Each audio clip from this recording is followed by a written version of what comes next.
አሁን መስመር ላይ የህግ ባለሙያ ጠበቃ አቢቢተው ጋር ውይይት እናደርጋለን። ጤና ይስጥልኝ ጠበቃ አቢቢተው።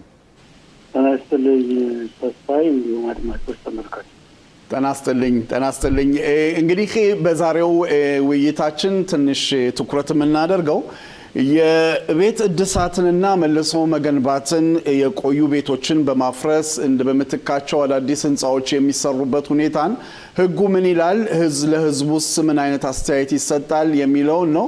እስኪ በዚህ ጉዳይ ላይ እንዴት ነው ምን አይነት ነገሮች መጠንቀቅ አለባቸው በህጉ መሰረት በውሉ መሰረት የሚለውን ሰፋ አድርገን እንተነትናለን። አብሮኝ እንግዲህ ፕሮግራሙን የሚመሩት አቶ ሽሎሞ ሞላም አሉ። ከዛን ጀምር ብዬ ነው አቶ ጠበቃ ቢተው። እሺ፣ አመሰግናለሁ። በሙያ መድረክ ነገሮችን ገለጻ እንድሰጥ ስለጋበዛችሁኝ። እንደዚህ ነው መሆን ያለበት። እስካሁን ድረስ የፖለቲካው ሁኔታ የዕለቱን ሁኔታ ነበር የምንነጋገረው። እሺ፣ እያስተካከልን ነው። የቤቶች ተሃድሶ ፕሮጀክት በመጀመሪያ መታወቅ ያለበት መንግስታዊ ፕሮጀክት ነው።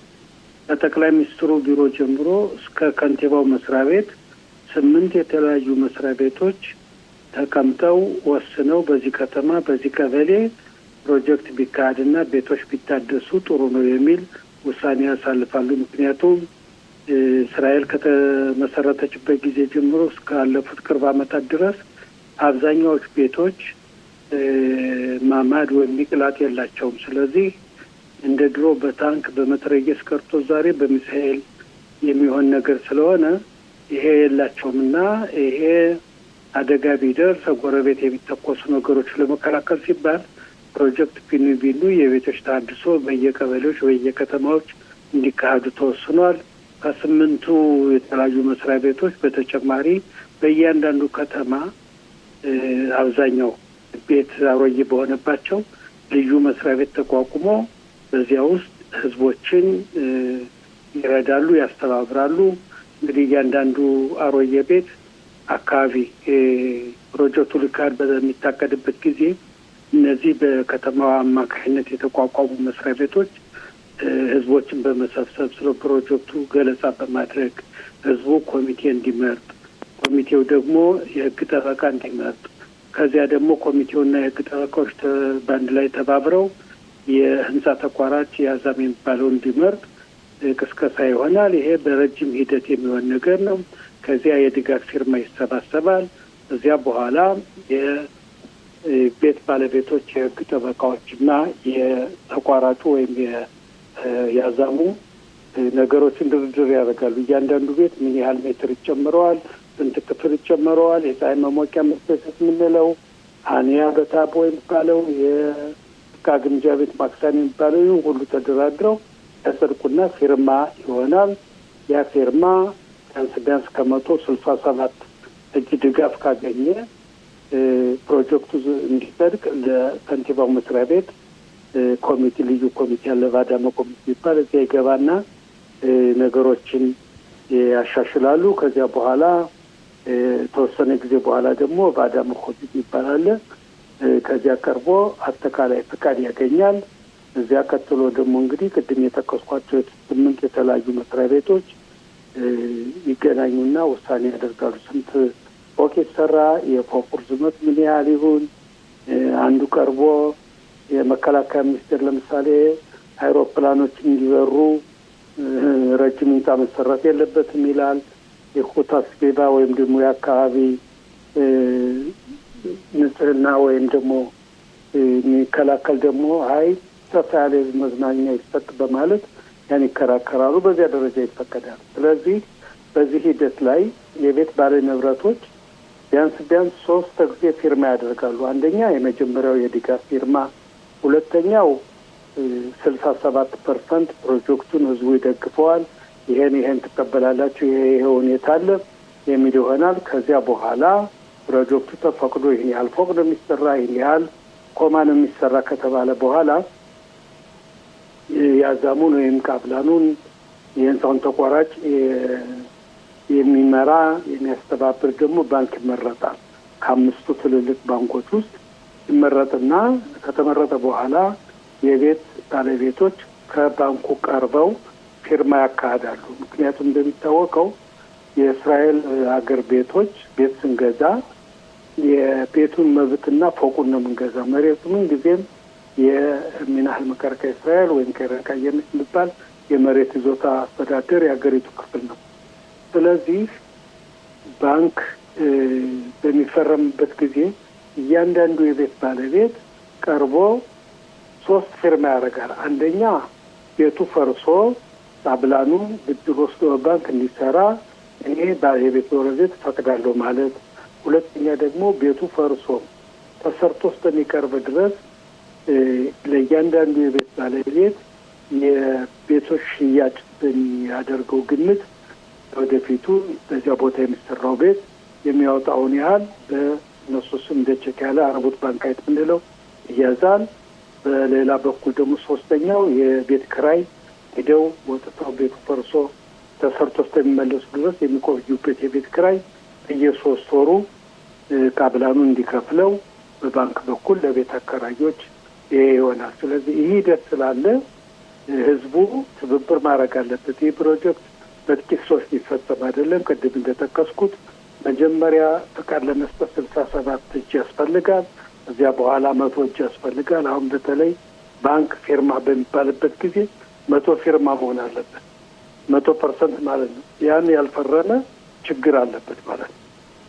አዎ እዚህ ላይ ጠበቃ ብዛት ያላቸው እነዚህ የተሃድሶ ቤቶች የምንላቸው እንግዲህ ነባሩ እስራኤላዊ ራሱን ለማሻሻል ወደ ተሻሻለ ቦታ ቤት እየገዛ ይሄዳል። እዛ አካባቢ የሚቀሩት ብዙውን ጊዜ አዲስ ገቢዎች ናቸው። እነዚህ አዲስ ገቢዎች ደግሞ ያው የቋንቋም ትንሽ አቅማቸው ደከም ያለ በመሆኑ ማብራሪያው በእውነት በየቋንቋው የተዘጋጀ ነው ወይስ የግዴታ እነሱ ራሳቸው ጥረው ተጣጥረው ማስተርጎም ያለበት ሁኔታ ላይ ነው? በውሉ ላይ ስንመለከት ህጉ እያንዳንዱ የቤት ባለቤት ወይም ቃብላን በአንድ ቀበሌ ውስጥ ፕሮጀክት አካሂዳለሁ የሚል ከሆነ ህጉ የሚፈቅደው እያንዳንዱ የቤት ባለቤት በእናቱ ቋንቋ ተተርጉሞለት ገብቶት ፈልጎ መፈረም አለበት። ግን እዚህ ላይ ችግር አለ። በተለይ የኛ ህዝብ መጀመሪያ ላይ መተው ሲነግሯቸው እሺ ብለው ይፈርማሉ። እዚያ በኋላ በሂደት ሌሎች ደላላዮች፣ ሌሎች ህንጻ ተቋራጮች፣ ሌሎች የህግ ጠበቃዎች ይመጡና እንዴ ይሄንማ ተጎድታችኋል፣ እኛ እኮ የበለጠ እንሰጣለን የሚል ወሬ ያናፋሉ በቀበሌው። በዚያ መሰረት በሬ ወለደ ብለው ብዙ የሚናጉ ሰዎች አሉ የቤት ባለቤቶች። እና በዚህ ፕሮጀክት የፈረመ ሰው ፊርማውን ማጽደቅ አለበት። በምንም ታምር ማንም መጥቶ ልጅም ቢሆን ራይስ ይችላለሁ የሚል ሊቀይሩ አይችልም። ምክንያቱም አንድ ጊዜ ተወስኗል። ያለኝ ሜትር ለምሳሌ 80 ሜትር ከሆነ አሁን ባለው ህግ አንዳንድ ቦታዎች አጠቃላይ ህጉ ነው ማለት በአንዳንድ ቦታ ይጠባል። ለምሳሌ 12 ሜትር የማማድ ምንለው በሰላም ጊዜ ምኝታ ክፍል ነው። በክፉ ቀን ጊዜ ግን ደግሞ ሚቅላት ነው። ምርፔሴት 10 እስከ 12 ሜትር ሀኒያ ከታች ከህንጻው ስር 1 ሀኒያ ይፈቀዳል። የዕቃ ግምጃ ቤት ወይም ማክሳን የሚባለው ደግሞ እንደ ሁኔታው 4 ሜትር 5 6 እስከ 8 ሜትር ይፈቀዳል። ስለዚህ ይህ ነገር ከተፈቀደ በኋላ አሁን ባንክ በሚደርሱበት ጊዜ አንፈርምም የሚል ካለ ከፍተኛው ፍርድ ቤት ሆነ የቤት ምሽጣት መሆዚ የምንለው የቤት ባለቤቶችን ይቀጣል። ከጥቂት ዓመታት በፊት ነቤ ሞኑሶ የሚባል እዚህ ኦሪሁድ አካባቢ አንፈርምም ብለው እምቢ ያሉ ሰዎች አጠቃላይ በቃብላኑና በቤት ባለቤቶች ላይ የደረሰውን የጊዜ መባከን ለማካካስ ሲባል ገንዘብ እንዲከፍሉ ተብሎ ቤታቸው ተሽጦ ሲከፈል አይተናል። ተቀብለናል ውሳኔ። ስለዚህ ህዝቡ ረጋ ብሎ መከታተል አለበት። ከመጀመሪያው ነው ዛሬ መስገነውና የኛ ልጆች የህግ ጠበቃዎች አሉ፣ ሁላችንም አለ። ህዝቡ ይሄንን በደንብ አስተባብሮ በአንድ ላይ ቋንቋን ችልምና ጉዳት እንዳይመጣብን ብሎ መጠየቅ ሲገባው እንዲሁ ዝም ብሎ እያንዳንዱ ዶክተር የሚያመጣው አንዳንዶች ደግሞ ኢትዮጵያውያን ከሀበሻ ይልቅ ነጩን በደንብ ያምኑታል። ስለዚህ ይሄ የሚሆንበት ጊዜ በህዝቡ ላይ ችግር ሊመጣ ይችላል። ግን አለመግባባት ነው እንጂ ችግር የለም። ምክንያቱም ፕሮጀክቱ የመንግስት ነው፣ ይከስራል የሚባል ነገር የለም። ይከስር ያተቀመጠ ገንዘብ አለ። እሱን ባንክ ወስዶ ሊያሰራው ሊጨርሰው ይችላል፣ ወይም እንደ ሁኔታው ገንዘቡን ለቤት ባለቤቶች ሊሰጥ ይችላል እንጂ በድልህ የሚባል ነገር አይደለም ማለት ነው። አዎ እንግዲህ እዚህ ላይ ጠበቃ አቢ ፕሮጀክቱ የመንግስት በመሆኑ ሁሉ ነገር ከተጠናቀቀ በኋላ ፕሮጀክቱ ሲጀምር ይህንን ተቆጣጥሮ የሚቆጣጠርና ያው ለራሳቸው ለነዋሪዎቹ አንዳንድ መልሶች የሚመልስ ተጠሪ ቢሮ ማን ነው?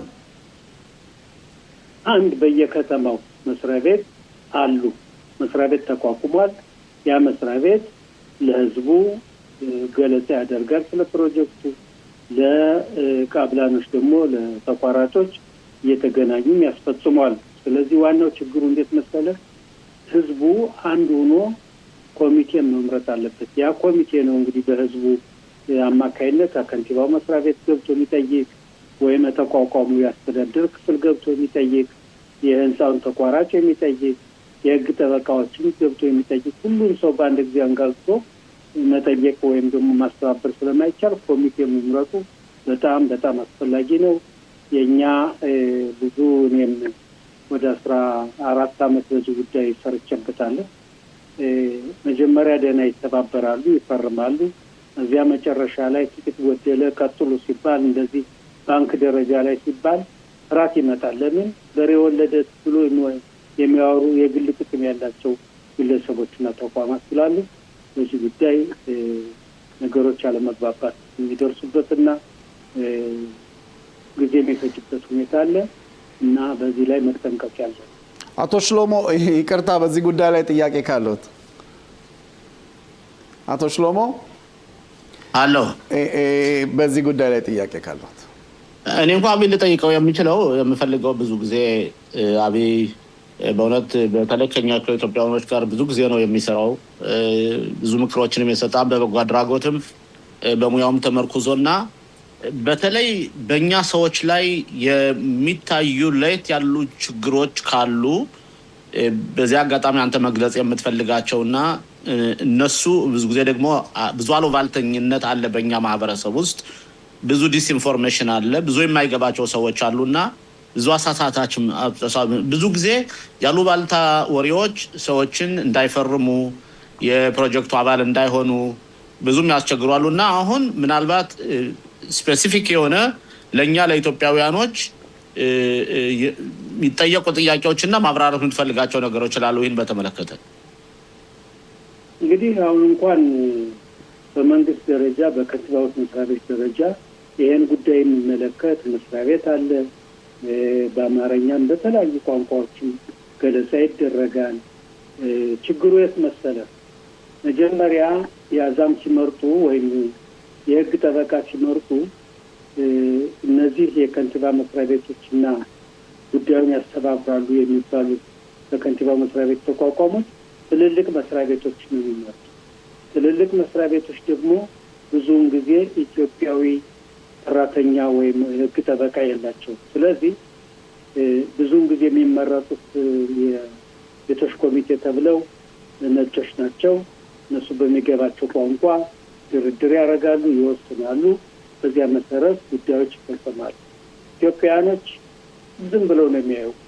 ከዚያ መጨረሻ ላይ ይሄ አሁን ባንክ እንደተባለው የባንክ ደረጃ ላይ ሲደርስ መፈራቀቅ ይመጣል። እንዴት ባንክ ማቀረብ የተፈረሙ ቤት ሊወስዱት ይችላሉ፣ ቃብላኑ ከስሮ ቢሄድስ ምን ሊሆን ነው የሚለው ያለ መግባባት ጉዳይ በሬ ወለደ ብለው የሚያወሩ አይጠፉም። በዚህ ጉዳይ ከፍተኛ ችግሮች ይመጣሉ።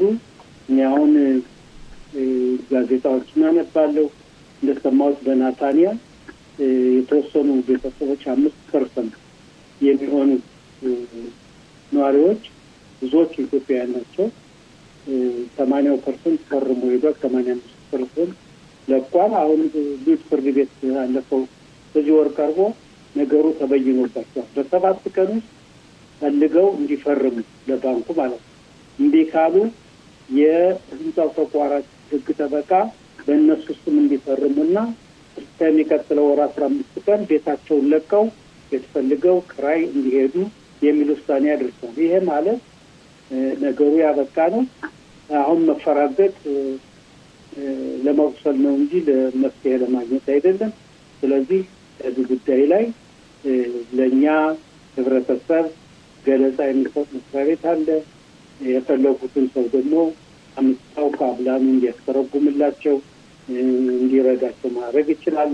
ችግሩ አይተባበሩም። መጀመሪያ ደህና ኢትዮጵያን ይተባበራሉ። እዚያ በኋላ ግን ችግር ይመጣል። በተለይ ችግር የሚመጣው ደግሞ በወላጆችና በልጆች ነው። ልጆች ዕብራይስጥ እንችላለን፣ ከኛ የበለጠ አዋቂ የለም፣ ኢትዮጵያዊ የህግ ጠበቃ አንፈልግም እና እኛ ስላለን ብለው ነገሮችን ማስተባበር ይሞክራሉ።